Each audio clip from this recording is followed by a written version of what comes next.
Hell yeah. I try not to be, but sometimes in life to make yourself happy, you gotta be a little selfish. And I'm not talking about doing anybody bad. I'm just talking about creating boundaries for me. And sometimes creating boundaries for me means that you are selfish with your time. Look, you already know they're a narcissist. You already know if you feed into that confrontation, it's not gonna go the way that you want to go. Don't let that gaslighting and that manipulation and the personal attacks and the comparison bring you down. Keep your head up.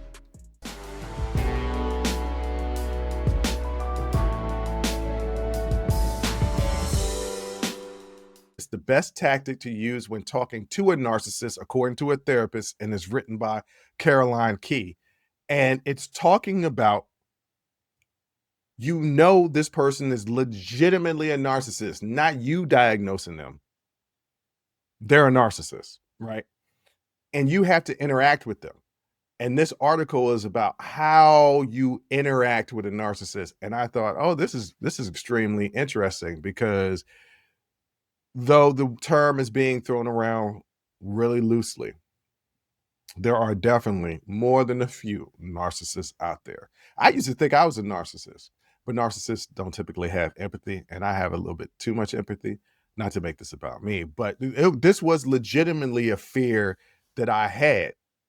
What I found out is I have a propensity to date narcissists, and they were gaslighting me. Now, was I selfish in my youth? Hell yeah. Am I still a little selfish now? Hell yeah. I try not to be, but sometimes in life to make yourself happy, you gotta be a little selfish. And I'm not talking about doing anybody bad. I'm just talking about creating boundaries for me. And sometimes creating boundaries for me means that you are selfish with your time. I'm very selfish with my time. I need to have my recharge time. If I don't have my recharge time, it's gonna be hell for everybody because I could be a holy terror when I'm tired, annoyed, or aggravated. But I tend to date narcissists.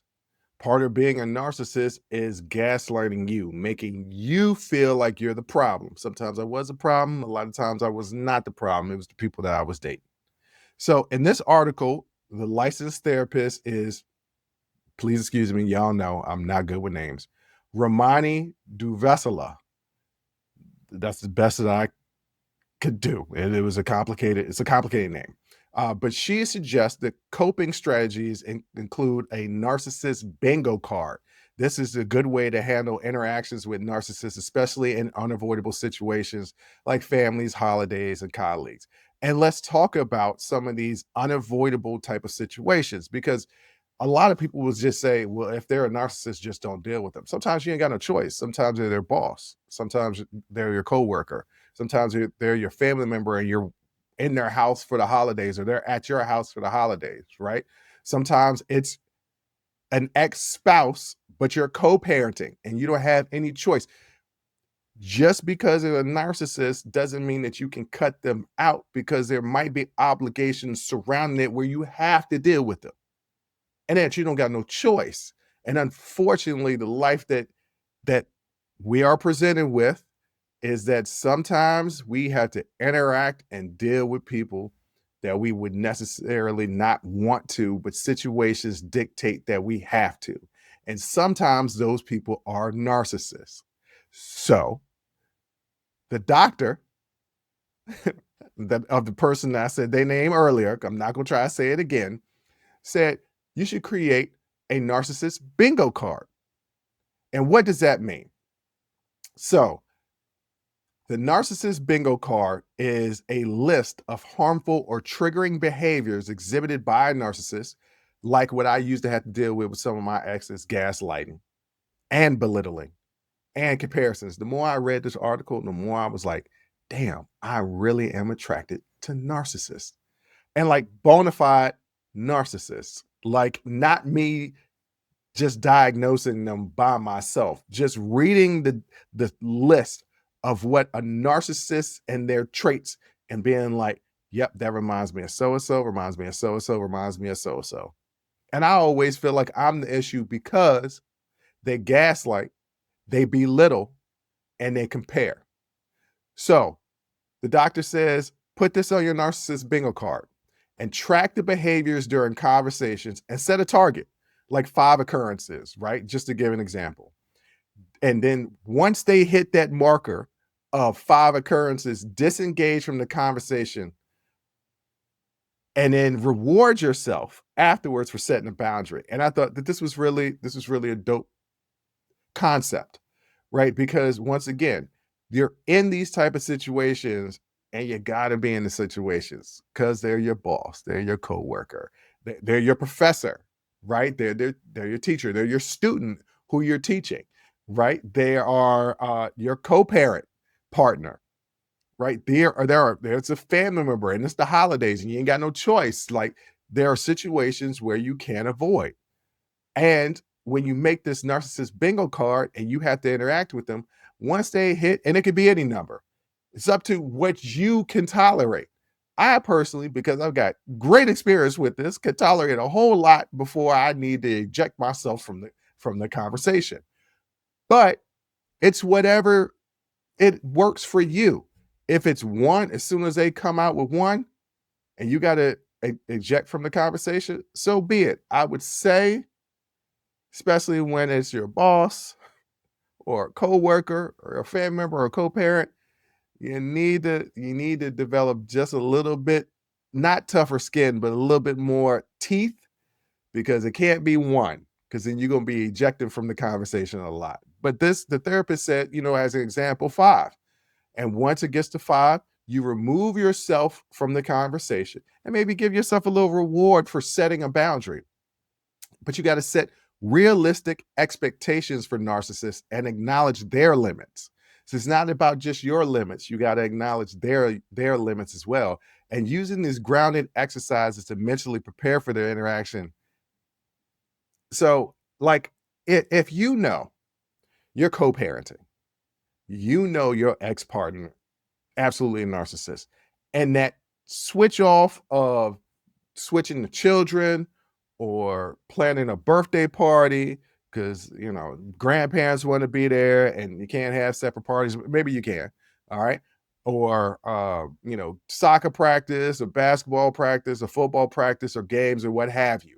Because I always tell parents all the time, if they say, me and their mom split, or me and their baby daddy split, 18 years, I don't got to deal with them no more. Wrong.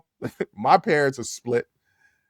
Me and my brother and sister are grown. My youngest brother is about to hit 40 and not too long, right? And in a few months, my youngest brother's about to hit 40. If a major event happens for either one of us, both our parents are going to be there. They're not together anymore, but both of them are going to be there. They're stuck with each other through us. They don't really have a choice. So the idea that you would be like, hey, at 18, I don't have to deal with that other person anymore. Wrong. You have to deal with that other person. That's just what it is.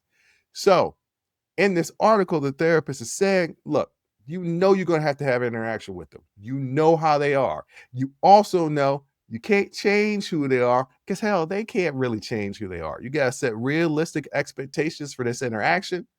And you got to mentally prepare yourself to know that you're going to be dealing with some ish. You are. You know it. That's the reason why you got this narcissistic bingo card. Once they hit that 5, you eject from the conversation, go reset, give yourself a little treat. I don't know what the treat is. What the treat would be for me? Well, I don't know what the treat would be for me, because if it was back in the day when I was in a relationship, but now I'm really good at picking up on that stuff. And I remove myself from that situation relatively quick because I'm good at picking up on the signs. But a little treat for me, what's a little treat? I did a little shimmy when I was thinking about it. What's a little treat? Like a Snickers bar? Snickers or Mr. Good Bar. I love Mr. Good Bar candy bars. I love Mr. Good Bar candy bars. But then I'd be a fat bastard because I'm dealing with a narcissist. So I got to take a bunch of little breaks. So maybe something, a little bit healthier or for you as far as a treat, but understanding that you're not going to change them. And you got to mentally prepare yourself for this interaction that you're about to have.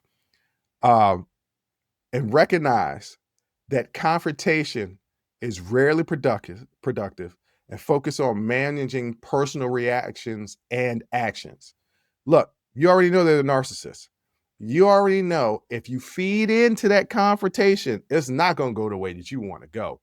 Because a narcissist, though they are sensitive And then they're going to play dirty. They're going to say dirty. And you think that you can go low. It's going to hurt them, not as low as they go. So just realizing that confrontation is not going to be productive for this situation.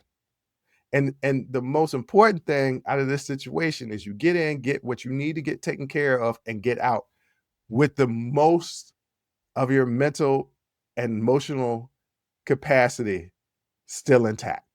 Okay. This strategy helps maintain the presence and prevents emotional overwhelm or disorientation. So you know that you're dealing with these people that can get a rise out of you. Don't let them get a rise out of you. Do this narcissistic bingo cards. If they hit these couple things, you remove yourself from the situation. And you know they're going to hit those couple of things because they never change. They are always the same person. They're always going to react the same person. They're always going to react the same way. They're not going to change. How you handle them needs to change. And so how you handle them is do this little narcissistic bingo card. Wait till they hit their limit. Back out of that situation, realizing that you can't confront them. It's going to escalate the situation. That's only going to make it worse. Just remove yourself from the situation. Go gather yourself.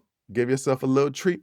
Come back, restart, or continue where the last conversation ended to get to the point where you handle what you needed to handle with this person.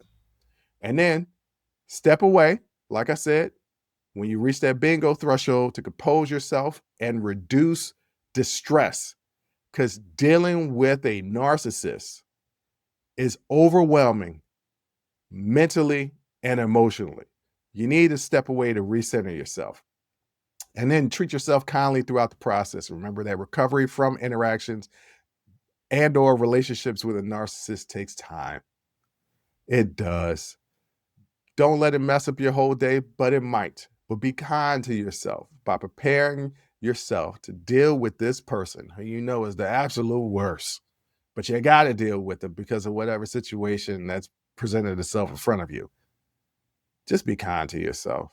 Don't beat yourself up. Don't let that gaslighting and that manipulation and the personal attacks and the comparison bring you down. Keep your head up. And then also make sure to seek professional mental health support if needed. Like if you listen and watch the show regularly, you know how big of a proponent I am for mental health. For going to talk to somebody. I talk to people. It's off and on. It's not as consistent as it should be because my egotistical ass be feeling like I'm cured, and that's not how that works. Okay, it's delusional. It's not how that works. Or I get wrapped up in work or things of that nature, and I'm like, okay, I'll get started again, and I forget. But when I'm on it, it is the greatest thing that I could possibly have because it gives me an opportunity for somebody who really isn't that open. Now, you guys may think that I'm open because I talk about a lot and I'll talk about my life. Me and my sister will talk about our lives and it's all surface stuff. Very rarely do I get down and deep about what's going on emotional. Case in point, I told y'all in the previous segment, there was a show that I recorded, I don't know, maybe a month ago, 2 months ago, where I went into this long speech about how my dog's death affected me.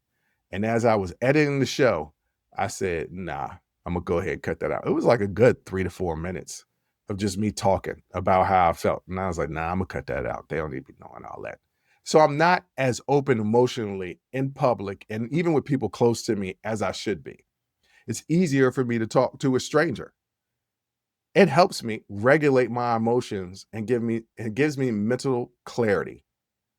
And so if you're dealing with a narcissist, a true narcissist, not somebody that you labeled a narcissist, a true narcissist, you need to talk to somebody, a professional, not your home girl, not your home boy, not the pastor at the church, unless they have a degree, a doctorate, right?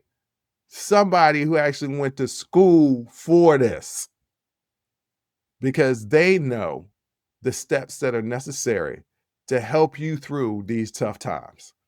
But going back to the narcissistic bingo card, what it does is it empowers you to set clear boundaries without escalating conflict. That's the most important thing.